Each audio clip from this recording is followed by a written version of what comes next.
사춘기가 된다는 건 말을 잘 듣지 않는다라는 것을 의미하는 것 같습니다. 그래서 어제도 한바탕 하루 종일 다툼이 있었는데 이제 결의의 말이 이거였어요. 명령하지 마라. 이래라 저래라 하지 마라. 다 자기 생각이 있고 계획이 있고 하고 싶을 때 하는 거다라는 이야기를 들으면서 아 이제 이것이 사춘기구나. 말을 듣지 않을 때가 된 거구나. 저는 그것도 모르고 이제 감사 훈련을 해야 된다. 그래서 제가 차를 태워주면 내릴 때 태워다 주셔서 감사합니다. 밥을 차려주면은 밥 차려주셔서 감사합니다. 이거 훈련을 시켰는데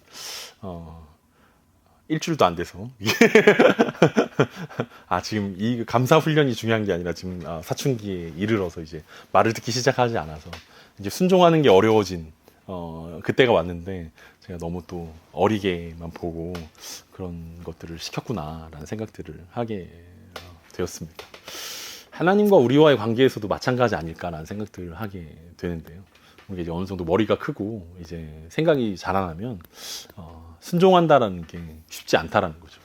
계산하기 시작한다라는 거. 이것을 순종했을 때 과연 나한테 유익이 있을까? 하나님의 말씀에 순종한다라는 것이 과연 옳은 것인가? 아니면은 나에게 불리한 것인가? 유불리를 따지게 되고 이런 상황 가운데서 이게 맞는가? 라는 생각들이 들기 시작한다면 아마 이것은 조금 머리가 큰 사춘기가 된 것은 아닌가라는 생각들을 하는데 어쩌면 신앙이 자라난다는 것은 그 사춘기를 뛰어넘어서 이제 유불리를 생각하지 않고 순종하는 것이 마땅해지는 거다. 이게 마땅한 거다라는 생각들이 든다라는 것을 이제 그때가 이제 철이 든다라고 우리는 이야기할 수 있을 것 같습니다.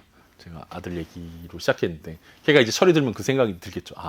아빠 말은 언제나 옳구나라는 그때 아빠 말을 들었어야 되는데라는 생각이 들면 그때가 이제 철이 든 거겠죠. 그렇게 생각한다면 저는 아직 철이 들지 않았구나. 나도 아직 멀었구나 라는 생각들을 하기도 합니다. 왜 그런 생각들을 하게 됐냐면 오늘 본문에서 이제 순종하는 제자들의 모습들을 보게 되는데 재미있는 것은 하나님께서 제자들을 훈련시키시는 모습이 어떤 특별한 기능이나 어떤 재능 그리고 뭐 기적 이런 것들을 훈련시키지 않았다라는 거죠. 생각해보면 베드로가 특별히 설교 훈련을 받았나? 라는 생각들을 하게 되잖아요. 베드로가 설교 훈련을 받은 적이 없어요. 그냥 예수님 옆에서 설교를 들은 게 단데 베드로는 갑자기 설교를 너무 잘하는 사람이 돼버렸죠. 그리고 분명히 예수님과 같이 있을 때는 제자들이 병든 사람 잘 못 고치고 막 귀신 들린 아이의 아버지가 막 화내고 막 이랬던 장면들도 나오지 않습니까? 그렇다면 예수님이 제자들을 훈련시키려면 복음 전하는 법, 뭐 귀신 내쫓는 법, 그다음에 뭐 병자 치유하는 법, 설교하는 법, 뭐 전도하는 법, 뭐 이런 것들을 기능적으로 훈련시키고 알려주셔서 본능적으로 막 치기만 하면 갑자기 막 설교 막 나오고 막 치기만 하면 막 자극만 오면 갑자기 전도를 하고 막 이렇게 돼야 될 텐데 하나님이 제자들을 훈련시킬 때 그런 것들은 전혀 훈련시키지 않는다라는 거죠. 하나님 뭘 훈련시켰냐? 하나님은 순종하는 법을 훈련시켰다라는 거예요. 그리고 그 훈련이 되면 이제 하나님의 나라가 제자들 가운데 이어지는 것들을 보게 됩니다. 우리가 좋아하는 다윗과 골리앗의 이야기 있지 않습니까? 다윗이 물맷돌 던지는 훈련을 막 열심히 해가지고 막 물맷돌로 막 했다. 막 그래서 우리 막 그런 설교도 종종 듣기도 했는데 다윗이 물맷돌의 막 황제였다. 그래서 눈 감고 던져도 맞출 수 있는 물맷돌 선수였기 때문에 물맷돌로 골리앗을 이길 수 있었던 거다. 어떻게 보면 맞는 말일 수도 있지만 사실 중요한 것은 물맷돌이 아니라 하나님의 손에 물맷돌이 들렸기 때문에 다윗이 그거 순종했기 때문에 골리앗이 죽은 거지. 다윗이 원래 물맷돌로 싸움을 너무 잘해가지고 호랑이도 때려잡고 곰도 때려잡고 막 물맷돌 하나만 있으면 막 다 때려잡았기 때문에 그게 훈련을 너무 잘해가지고 골리앗을 이긴 것은 아니라는 거죠. 그러니까 하나님의 손에 붙들려 있냐, 하나님께서 함께하냐, 이게 사실은 하나님 나라에 굉장히 중요한 것이지 어떤 그것이 훈련이 되어져 있냐, 어떤 기술을 발휘할 수 있냐, 어떤 스킬이 있냐, 이것이 사실은 중요한 것들이 아니라는 사실들을 우리 말씀을 통해서 확인해 볼 수 있습니다. 제자들의 경우에도 마찬가지였다는 거예요. 이들이 치유 훈련, 어떤 복음 전도 훈련, 어떤 설교 훈련들이 잘 되었기 때문에 이런 일들을 수행한 것이 아니라는 거예요. 그럼 우리는 말씀 보면서 우와 베드로 대단하다, 우와 요한 대단하다, 우와 바울 대단하다 막 그래서 나와의 격차들을 우리는 생각하는데 나는 그런 능력이 없고 나는 그런 스킬이 없고 나는 그런 재주가 없는데 라고 우리는 생각하지만 사실은 하나님의 손에 붙잡힌 바 되어 있는 순종하는 훈련들이 되어 있냐. 그럼 순종하는 훈련이 되어 있는 사람은 하나님께서 말씀하실 때 치유하면 되는 거고, 하나님 말씀하실 때 귀신을 내어 쫓으면 되는 거, 하나님 말씀하실 때 설교하면 되는 건데, 그런 순종의 훈련들이 되어 있지 않기 때문에 우리는 되게 대단한 사람과 대단하지 못한 우리들을 비교하게 되고, 아, 우리는 하나님께서 달란트를 주지 않았다, 혹은 하나님이 우리를 사용하시지 않는다라고 착각하는 경우들이 많이 있는 것 같다라는 생각들을 하게 됩니다. 중요한 것은 순종의 훈련이 되어 있냐, 순종이 마땅하다라고 생각하냐라는 것이다라는 생각들을 하면서 오늘 본문은 같이 봤으면 좋겠습니다. 오늘 본문 17절과 18절입니다. 대제사장과 그와 함께 있는 사람 즉 사두개인의 당파가 다 마음에 시기가 가득하여 일어나서 사도들을 잡아다가 옥에 가두었더니. 지난번 사도행전 3장에서 베드로와 요한이 미문 앞에서 구걸하던 앉은뱅이를 고친 후에 감옥에 갇혔던 사건이 나오지 않습니까? 이번에도 똑같습니다. 지난주에 사도들이 병든 사람들을 고치고 귀신들이 내어 쫓기는 그런 기적들이 일어났는데, 그 이후에 이제 사도들이 감옥에 갇히게 됩니다. 근데 점점 그 어려움들이 커지고 있다는 것들을 우리는 볼 수 있습니다. 지난번에는 베드로와 요한 2명이 감옥에 갇혔는데, 이번에는 사도 12명이 모두 다 감옥에 붙잡혔습니다. 그때는 사두개인 몇 명이었는데, 이번에는 사두개인의 당파 전부가 이 12명의 사도를 잡으러 왔다라고 기록되어 있습니다. 점점 스케일이 커지는 중이라는 것을 우리는 느낄 수 있습니다. 어떻게 보면 사탄이 점점 더 세게 시험하는구나, 사탄의 공격이 점점 더 드세지는구나 라고 생각해 볼 수도 있는데, 또 하나님의 관점으로 보면 하나님의 훈련이 점점 더 세지는구나 라고 이야기할 수도 있을 것입니다. 그러니까 처음에는 약하게 이렇게 훈련을 시켰는데, 이제 점점 더 센 훈련, 강도 높은 훈련들을 하나님께서 수행하는 중이라고 이야기할 수 있다는 거죠. 하나님의 훈련이 강해지면 강해질수록 제자들의 실력이 점점 더 늘어가는 것을 우리는 성경을 통해서 확인해 볼 수 있습니다. 예전만 보더라도 예전의 제자들이었다면 이 훈련되지 않았던 제자들, 이런 상황이 오면 어떻겠습니까? 두려움에 벌벌 떨었겠죠. 예수님이 십자가에 죽으신 다음에 제자들이 했던 것은 문을 걸어 잠그고 자기네들끼리 방에 모여가지고 문 걸어 잠그고 떨고 있는 것이 그들의 모습이었습니다. 아니면 도망치는 게 제자들의 전문이었습니다. 그런데 사도행전이 진행되면 진행될수록 제자들은 더 큰 위협 가운데 빠지게 되고, 더 빈번하게 감옥에 갇히게 되고, 매를 맞게 되고, 심지어 순교를 당하게 되는데, 하나님의 훈련이 이들 가운데 제대로 되었기 때문에 이들은 무사히 이 시험들을, 이 훈련들을 통과하는 것들을 보게 됩니다. 더 이상 두려워하거나 떨고 있거나 도망치는 모습들을 찾아볼 수 없다라는 거예요. 이들은 당당하게 그들에게 다가오는 고난과 환난들을 당당하게 마주하는 모습들을 우리는 볼 수 있습니다. 그럼 대제사장과 사두개인들은 왜 그토록 사도들과 제자들을 싫어했을까요? 오늘 우리가 읽은 17절에서 그들의 마음에 시기가 가득해서 사도들을 잡아다가 옥에 가두었다라고 기록하고 있습니다. 시기가 가득했다라는 말을 보면 우리는 구약 성경에서 가인이 떠오릅니다. 그럼 아우인 아벨과 가인이 함께 예배를 드렸지만 하나님께서 동생인 아벨의 제사만 받으셨을 때 분이 가득했다라고 성경은 기록하고 있습니다. 그 가인의 모습이 어쩌면 대제사장과 사두개인들이 시기가 가득했다라는 그 모습과 같은 모습이 아니었을까라는 생각들을 하게 된다는 거죠. 요한일서에서는 가인이 아벨을 죽인 이유를 이렇게 설명하고 있습니다. 요한일서 3장 12절입니다. 가인같이 하지 말라. 그는 악한 자에게 속하여 그 아우를 죽였으니 어떤 이유로 죽였느냐. 자기의 행위는 악하고 그의 아우의 행위는 의로움이라. 그래서 요한이 가인과 아벨의 이야기를 보면서 가인이 아벨을 죽였던 이유를 그가 악한 자에게 속했기 때문이고, 자기의 행위는 악하고 그의 아우의 행위는 의로웠기 때문이라고 설명하고 있습니다. 그렇다면 오늘 대제사장과 사두개인들이 이 제자들과 초대교회 예루살렘 공동체를 바라보는 모습이 가인의 마음과 동일하지 않았을까라고 생각할 수 있다는 거죠. 그러니까 자기의 행위들은 악한데 아우의 행위는 의로웠기 때문에 가인이 아벨을 죽였던 것처럼, 대제사장과 사두개인들의 행위는 악한데 그 아우라고 이야기할 수 있는 예루살렘 교회의 모습들은 의로웠다라고 우리는 생각해 볼 수 있습니다. 지난주에도 우리가 함께 살펴봤지만 예루살렘 교회는 솔로몬 행각에서 모임을 갖고 있었습니다. 그러니까 예배를 솔로몬 행각에서 드렸다라는 거예요. 성전이라고 부를 수도 있겠지만 정확히는 성전 옆에 붙어있는 공간이라고 이야기할 수 있습니다. 그러니까 성전에 들어가진 않고 성전과 벽을 마주하고 있는 어떤 모임 장소라고 이야기한다는 거죠. 대제사장과 사두개인들은 부정부패 가운데 살고 있었지만 그래도 마음속에 자신들이 하나님을 위한다라고 생각하고 있었고 그들이 맡고 있는 성전의 일들과 그리고 제사 이게 이스라엘 백성들에게 가장 중요하고 가장 거룩하고 가장 구별되어 있는 일들이고 하나님을 만나는 장소는 오직 성전 이거 하나밖에 없다라고 생각했었다라는 거죠. 그래서 이 대제사장과 서기관들 그리고 사두개인들이 이스라엘 백성들 가운데 뭘 요구합니까? 존경을 요구하는 거예요. 야, 우리는 존경받아 마땅한 사람들이다. 니네가 우리를 존경해야 된다. 우리는 하나뿐이 없는 이 성전을 섬기는 사람들이고 제사를 집례하는 사람들이고 율법을 해석하고 가르치는 사람들이다. 그러니까 너희는 우리의 말을 잘 듣는 것이 중요하고 우리에게 마땅히 존경을 표해야 된다라고 이야기했다라는 것입니다. 그런데 문제가 생긴 거 아닙니까? 이들을 저격하고 나타난 사람이 누굽니까? 바로 예수님 아닙니까?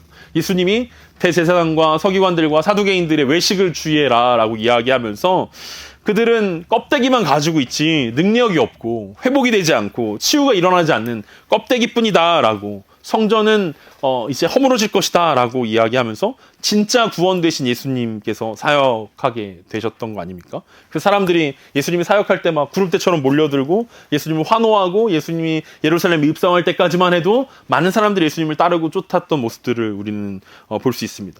그래서 어떻게 합니까? 이 대제사장과 사두개인들이 예수님을 제거하는 거 아닙니까? 자신들이 받아야 마땅한 존경과 사랑을 예수님이 가져간다라고 생각하니까 예수님을 더 이상 두고 볼 수 없었다라는 것입니다. 그래서 예수님을 제거하고 이제 자신들의 세상이 올 것이다라고 생각했는데 이제 그 예수님의 제자들이 이제 문제가 되기 시작하고 있습니다.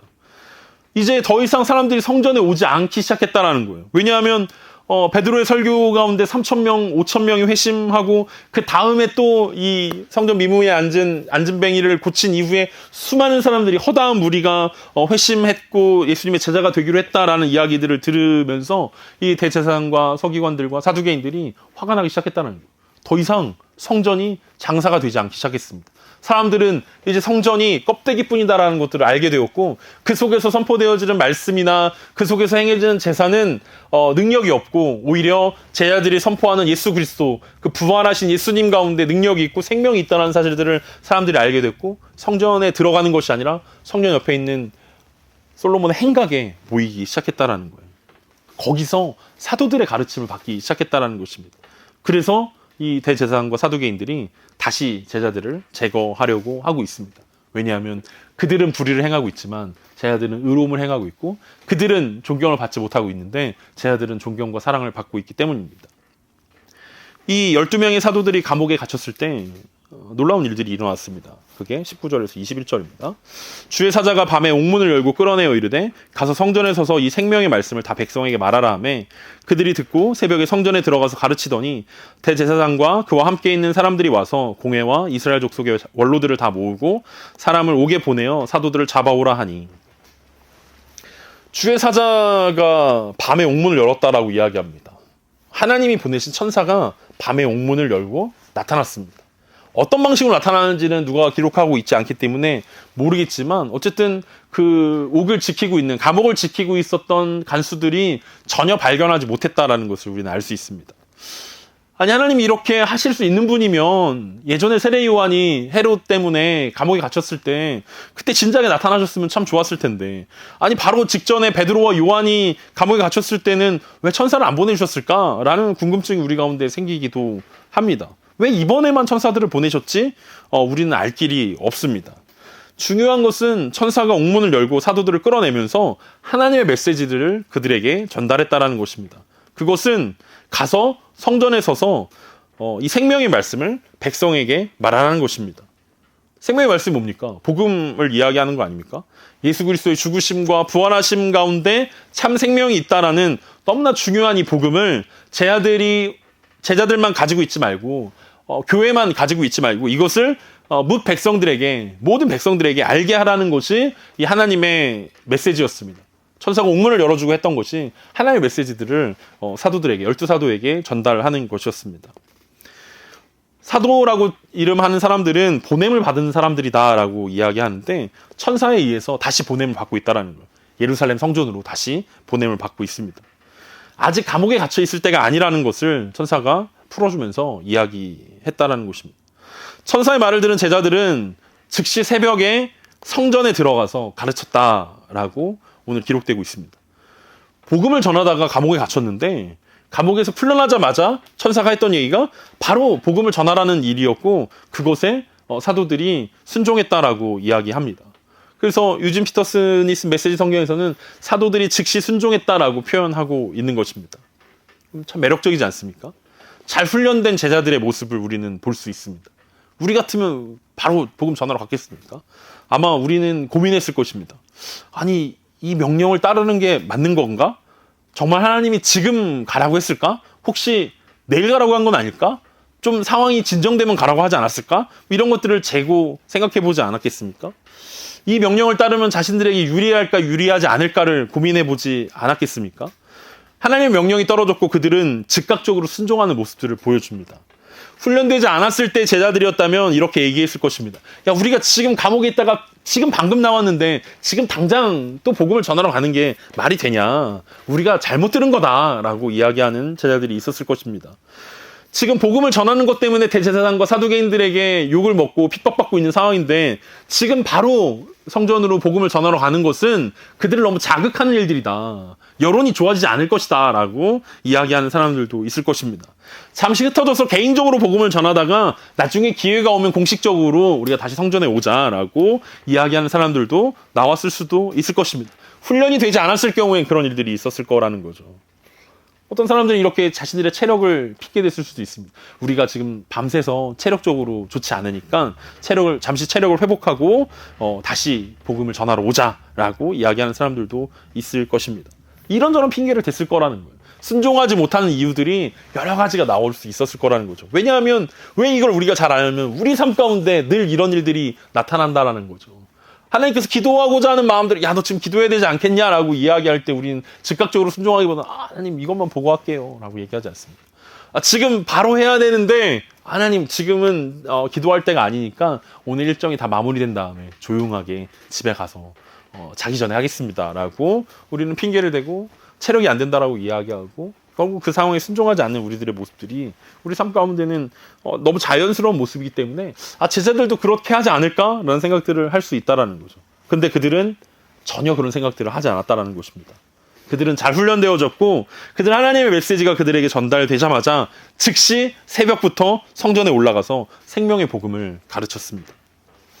그들이 성전에 올라가서 복음을 전했을 때 사람들이 느끼는 마음은 어땠겠습니까? 분명히 바로 직전까지 감옥에 갇혀 있었던 사람들인데 여기 복음을 전하다가 대제사장과 사두개인들이 보낸 사람들이 그들을 잡아갔다는 걸 너무나 잘 알고 있는 사람들이기 때문에 이들이 당연히 감옥에 있어야 되는 것을 알고 있었을 텐데 그들이 다시 풀려나서 복음을 전하고 있는 모습들을 보면서 어쩌면 우리가 부활절에 자주 부르는 찬송가 160장이 생각나지 않았을까? 물론 그때는 이 찬송가 160장이 없었겠지만 그 찬송가 160장 2절에 보면 어떤 가사가 있냐면 헛되이 지키네 예수 내 구주 헛되이 봉하네 예수 내 주. 3절은 뭐냐면 거기 복 가두네 예수 내 주 우리를 살리네 예수 내 주. 그러면서 우리가 좋아하는 찬양 원수를 다 이기고 무덤에서 살아나셨네 어둠을 이기시고 성도 함께 길이 다스리시는 이 말씀처럼 제자들이 감옥에서 헛되이 가둬둘 수 없구나. 복음을 대제사장이 절대로 사도들을 감옥에 가두는 것을 통해서 무덤에 머물러 있게 할 수 없구나라는 그 말씀들이 아마 제자들을 통해서 그곳에 있었던 예루살렘 성전에 제사를 드리러 온 사람들에게 기도하러 온 사람들에게 선명하게 선포되지 않았을까라는 생각들을 하게 됩니다. 다시 바로 복음을 전하는 제자들의 모습만으로 예수님의 부활을 선포하는 것이고 그게 하나님께 영광이 되는 모습이었다라는 것을 하나님의 말씀에 바로 순종하니까 그 모습이 하나님의 영광이 되고 사람들에게 감동을 주는 모습이 됐을 거라는 생각들을 하게 됩니다. 성공과 실패, 기적과 고난 사이에서 우리는 성공이 실패보다 하나님의 영광이 되고 기적이 고난보다 하나님의 영광이 된다라는 착각을 할 때가 많이 있습니다.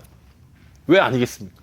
성공하고 하나님께 영광을 돌리는 게 실패하고 하나님께 영광을 돌리는 것보다 더 멋지게 보이는 것이 교회 안에 우리 안에 있는 착각들 아니겠습니까? 상황과 환경을 보면서 흔들리는 것이 왜 사람의 마음 아니겠습니까? 그런데 오늘 제자들의 모습들을 보면서 제자들은 성공이냐 실패냐 기적이냐 고난이냐 이런 것들을 구별하지 않았다라는 거. 이들에게는 이것이 하나님의 말씀이면 순종한다. 마땅히 순종한다. 이것이 제자들의 목표였고 그것이 하나님의 영광이다라는 것을 그들은 너무나 잘 알고 있었다는 것입니다. 사도들이 천사에 의해서 성전에 올라가 복음을 전하고 있는 그 순간에 대제사장과 사두개인들은 이른 아침부터 뭘 하고 있었습니까? 모든 회원들과 모든 원로들이 새벽부터 모여서 사도들을 신문하려고 준비하고 있었습니다. 성전에서는 제자들이 하나님께 순종함으로 하나님의 영광을 선포하고 있는데 이 대제사장과 사두개인들과 이 사내들인 공회 이 회원들은 어떻게 하면 하나님의 영광을 무너뜨릴까? 어떻게 하면 하나님의 영광과 상관없이 자신들의 영광이 올라갈 것인가를 고민하면서 새벽부터 대책회의를 하고 있었다는 것입니다. 하나님은 훨씬 그거보다 빠르게 사도들을 빼내셨는데 감옥에 갇혀있을 거라고 생각하고 감옥에서 그들을 만나서 신문해서 그들에게 있는 하나님의 영광을 빼앗아 올 생각을 하는 이 대제사장과 사두개인들의 모습들을 보면 얼마나 우스꽝스러운가를 우리는 생각해 볼 수 있습니다. 그들이 신문하기로 성전 서쪽에 모여 있었는데 사도들은 벌써 성전 동쪽 솔로몬 행각에서 복음을 전하고 있었다는 것입니다. 동이 서에서 먼 것처럼 그들의 계획과 그들의 전략은 전혀 먹히지 않고 있었다는 것을 우리는 볼 수 있습니다. 이 이야기가 하나님께 순종했더니 나타났던 일들은 무엇이었습니까? 그것이 22절부터 오늘 26절까지의 말씀입니다. 부하들이 가서 옥에서 사도들을 보지 못하고 돌아와 이르되 우리가 보니 옥은 든든하게 잠기고 지키는 사람들이 문에 서 있으되 문을 열고 본즉 그 안에는 한 사람도 없더이다 하니 성전 맡은 자와 제사장들이 이 말을 듣고 의혹하여 이 일이 어찌 될까 하더니 사람이 와서 알리되 보소서 옥에 가두었던 사람들이 성전에 서서 백성을 가르치더이다 하니 성전 맡은 자가 부하들과 같이 가서 그들을 잡아왔으나 강제로 못함은 백성들이 돌로 칠까 두려워함이더라. 성전을 맡은 자, 즉 성전의 경비대장이 그리고 부하들을 데리고 옥에 갔지만 사도들을 보지 못하고 돌아와서 이렇게 대제사장에게 보고합니다. 옥은 든든하게 잠겨있고 지키는 사람들은 문에 서 있는데 그 안에는 한 사람도 없다라고 보고하고 있습니다. 이들의 마음이 지금 시기심에 불타고 있는 상황이었는데 이 성전 경비대장의 이 보고는 정말 말도 안 되고 너무 화가 끝까지 날 수 있는 상황이었습니다. 아마 이들이 시기심에 가득했기 때문에 이들은 감옥의 간수들을 더 많이 세웠을 것입니다. 사도들을 가두고 2중 3중 자물쇠를 치우고 수많은 경비대원들로 지키게 했을 것입니다. 왜냐하면 그들의 분노가 크게 달았기 때문입니다. 그런데 어찌된 영문인지 사도들이 감쪽같이 사라졌습니다. 죄수가 탈옥했다는 사실들이 알려진다는 것은 간수로서는 치명적인 어려움들, 그 죗값을 대신 치러야 하는 상황이기 때문에 경비대원 전체가 그것들을 숨기고 매수한다는 것은 불가능한 상황입니다. 그렇기 때문에 누가의 기록이 맞다라는 거예요. 이 경비대원들이 헛된 말을 할 리가 없지 않습니까? 자신들이 처벌을 당해야 되는데 잘 지키고 있었는데 다 떠났습니다. 어떻게 감쪽같이 탈옥했습니다라고 이야기한다는 건 말이 되지 않는다는 거예요. 천사가 와서 그들의 눈을 가리고 자물쇠를 열고 다시 문을 닫고 자물쇠를 닫고 갔다라는 것을 우리는 생각해 볼 수 있지만 그것들을 모르는 사람들의 눈으로는 이게 너무나 황당한 일들이고 당황스러운 일들일 것입니다. 그래서 성전 맡은 자와 제사장들이 의혹했다라고 기록하고 있습니다. 의혹했다라는 것은 심히 당황했다라는 것입니다. 당황해서 말이 나오지 않을 정도였다라고. 그게 말이 되냐고 묻는 상황을 의혹했다라고 표현하는데 이 대제사장과 사두개인들이 의혹했다라고 이야기합니다. 그러면서 그들은 하나같이 이 일이 어찌 될 것인가라고 되묻고 있습니다. 도대체 이걸 어떻게 해야 되냐? 얘네들 도대체 어떻게 잡아서 죽여야 되냐라고. 도대체 이 일들이 어떻게 진행될 것인가? 이 예수 운동을 하고 있는 이 제자들을 어떻게 괴롭힐 것인가? 그리고 이 운동이 어떻게 끝날 것인가? 이것들을 고민하고 되묻고 있었다는 것입니다. 그 고민하고 있을 때 다른 사람이 또 다른 소식을 알렸습니다. 옥에 가두었던 사도들이 성전에서 백성들을 가르치고 있다는 보고가 다시 들어왔습니다. 다시 경비대장과 대원들이 출동해서 사도들을 잡아왔습니다. 금방 잡히게 될 건데 천사가 와서 왜 풀어줬을까? 고민하게 됩니다. 그냥 있다가 대제사장과 서기관들이 잡으러 오면 그때 뭔가 하늘에서 불이 내려온다던가 뭔가 번개가 친다던가 뭐 이런 일들이 더 효과적이지 않을까라는 생각들을 하는데 어쨌든 옥에 가두었는데 풀려났어요. 화가 더 났어요. 그리고 다시 잡아왔어요. 그리고 사도들은 잡혀왔습니다. 그러면 이 상황 가운데서 우리는 또 고민하게 됩니다. 하나님 또 풀어주실까? 또 천사들을 동원해서 또 풀어주실까? 아니면은 어떤 일들이 일어날까? 기대감을 갖게 되는 장면이기도 합니다. 하나님의 그런 어떤 일을 하실까라는 기대감을 가지면서 오늘 본문이 마무리되어집니다. 물론 뒤에 이어지는 내용들이 쭉 있는데 너무 길어서 앞으로 2주에 걸쳐서 더 살펴보게 될 것입니다. 오늘의 본문은 여기서 마무리하면서 여기서 우리는 순종하는 제자들의 모습들을 봤으면 좋겠다라는 거죠. 오늘 본문에서 가장 많이 등장하는 단어는 감옥이라는 단어입니다. 그래서 감옥이라는 단어들을 묵상하면서 가장 많이 기록하고 있지만 이 누가의 관심은, 그리고 성경의 관심은, 사도들의 관심은 감옥에 있지 않다라는 결론에 이르렀습니다. 우리는 이 사람들이 감옥 안에 있냐, 감옥 밖에 있냐, 풀려났냐, 풀려나지 않았냐, 이런 것들을 보면서 천사가 나와서 감옥에 풀어주고 막 이런 것들이 굉장히 흥미롭게 느껴지고 우리들 가운데 굉장히 하나님께서 열심히 일하시는구나라는 것들을 보여주는데, 성경의 관심은 감옥에 있지 않았다라는 거예요. 바울은 감옥에 갇혀 있을 때 빌립보 교회에 빌립보서를 보냅니다. 편지를 보냅니다. 우리가 잘 알고 있는 옥중서신 아닙니까? 그리고 그 옥중서신 중에 빌립보서의 내용이 무엇입니까? 바울이 감옥에 갇혀 있는 것 때문에 낙심하고 있는 빌립보 성도들에게 위로하는 내용이 바로 빌립보서의 내용 아니겠습니까? 그런데 바울이 빌립보 교회에 편지를 보내면서 1장에서 무슨 말씀을 하냐면 자신이 당한 일이 오히려 복음 전파의 진전이 되었다라고 고백하고 있습니다. 그리스도만 존귀케 되면 된다. 내가 감옥에 있든지 감옥 밖에 있든지 그것은 아무런 중요한 것들이 아니다. 오히려 자기가 감옥에 있으므로 12대 안에 하나님의 복음이 더 많이 전파되었다. 그래서 난 너무 감사한다. 라고 빌립보서에서 고백하고 있는 바울을 만나게 됩니다. 그래서 바울의 관심은 그리스도가 어떻게 하면 존귀케 되는가에 있었다라는 거죠. 그게 바울만의 고백이 아니었다라는 것입니다.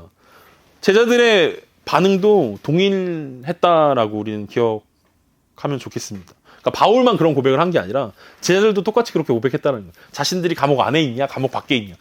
그게 중요하지 않다라는 거예요.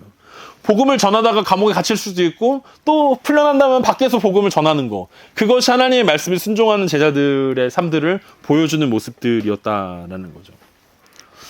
이 복음을 전하다가 감옥에 갇힌다라는 것은 우리의 삶의 현실에서 상상할 수 없는 일들일 것입니다. 여러분들 복음을 전하다 감옥에 갇힐 일들이 최소한 우리나라에서 있겠습니까?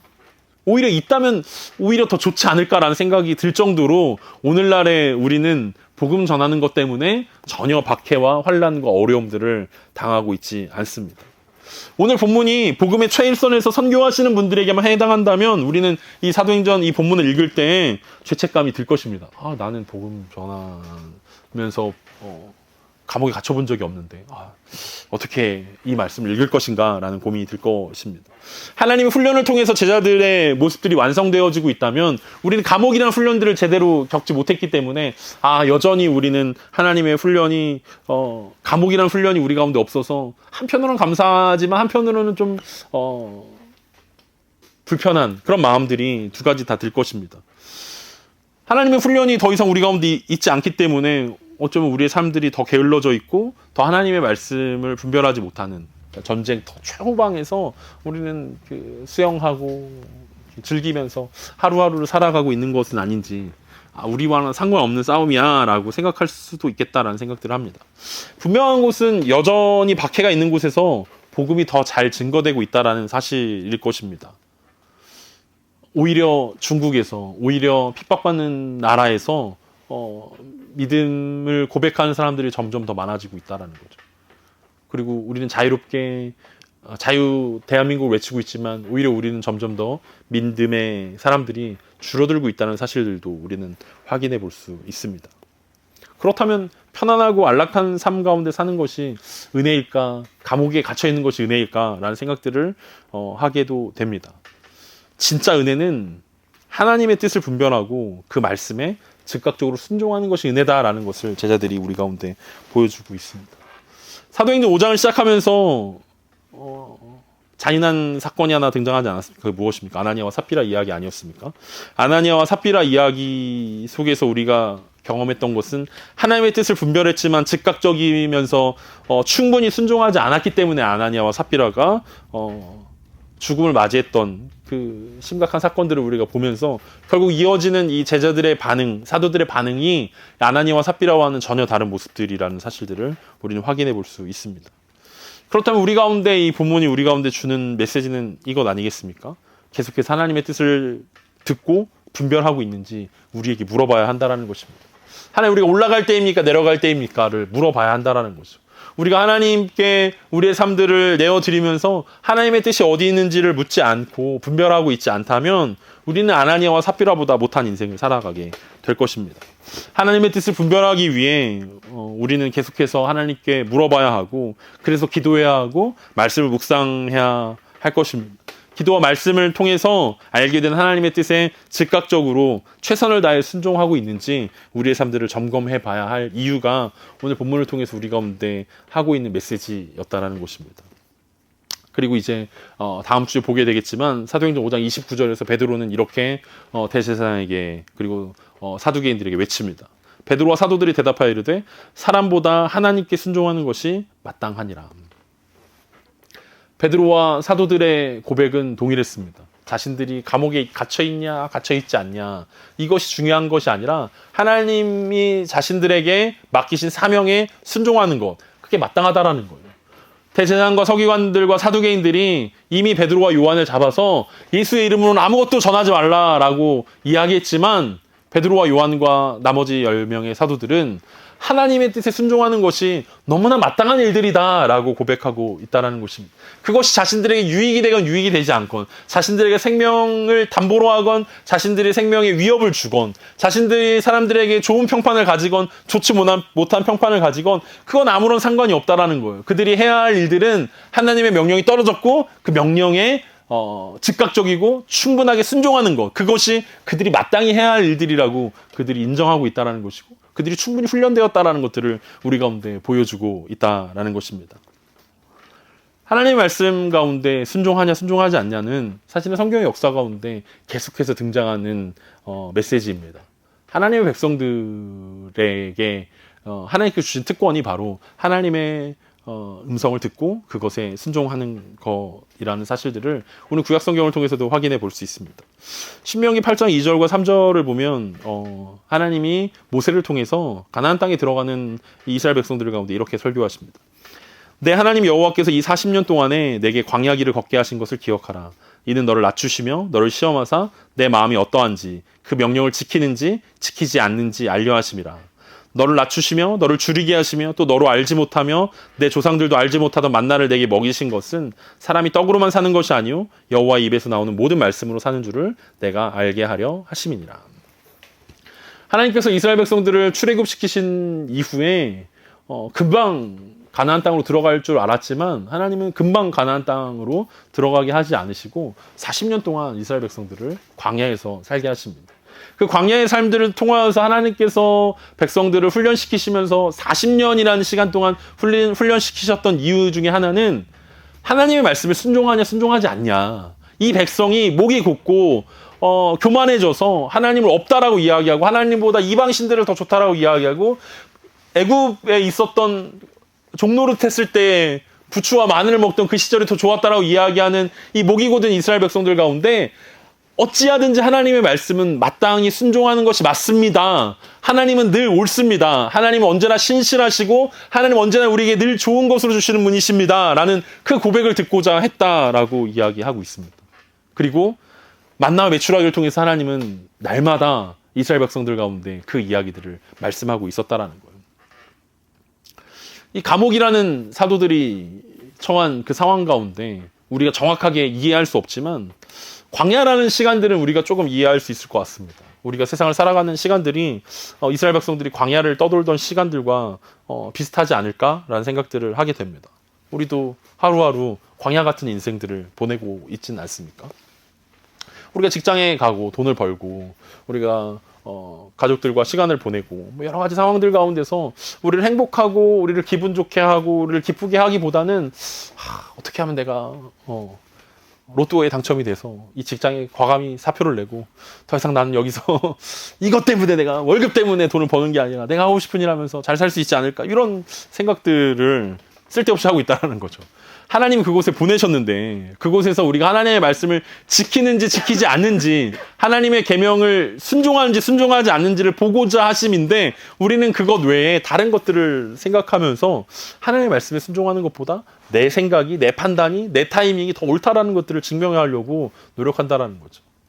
상황과 환경에 우리의 선택을 맡기는 것이 아니라 하나님의 뜻에 우리의 선택을 맡겨야 함에도 불구하고 우리는 전혀 훈련되지 않은 모습들을 보일 때가 너무나 많이 있다라는 것입니다.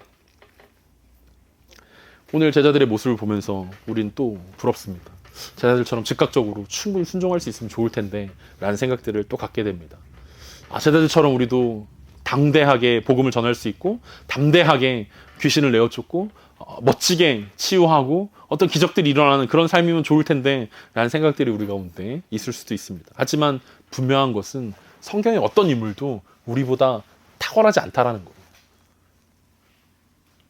성경에 나오는 인물들이 하나님께 쓰임받았던 것은 그들이 하나님께 순종했기 때문이지 그들의 능력이 타고났기 때문이 아니라는 사실들을 기억하면서 베드로, 요한, 안드레 이런 사람들과 우리를 비교하면 한없이 작아지는 모습들을 보지만 그것은 우리가 능력이 없기 때문이 아니라 우리가 하나님께 순종하는 훈련들이 제대로 되어 있지 않기 때문임을 우리가 기억하면서 오늘 한 주를 살아가면서 우리는 이 순종의 훈련 가운데 있음을 기억했으면 좋겠습니다. 그리고 이 마땅히 순종한다라는 거, 순종이 마땅해질 때까지 우리의 자아를 죽이고 예수 그리스도만 존귀케 되어지는 그런 선택이 우리 가운데 종종, 자주, 그리고 매일 나타나는 저와 여러분 되기를 간절히 소망합니다. 순종하는 것이 마땅합니다. 그것이 우리 입술의 고백이 아니라 본능적으로 우리가 습관적으로 하나님의 말씀에 순종하는 훈련되어진 모습으로 나아갈 때 우리도 사도들처럼 담대하게 세상 가운데 맞서 싸우는 우리가 될 줄 믿습니다. 하나님께서 우리를 훈련시키고 계십니다. 우리를 낮추시고 우리를 시험하셔서 우리가 하나님의 말씀에 순종하는지 순종하지 않으시는지 훈련하고 계신 그 하나님의 훈련 가운데 우리가 함께하고 있음을 기억하면서 우리 삶들을 온전히 순종의 훈련 가운데 내어 드릴 수 있는 우리 모두가 되어지길 간절히 소망합니다.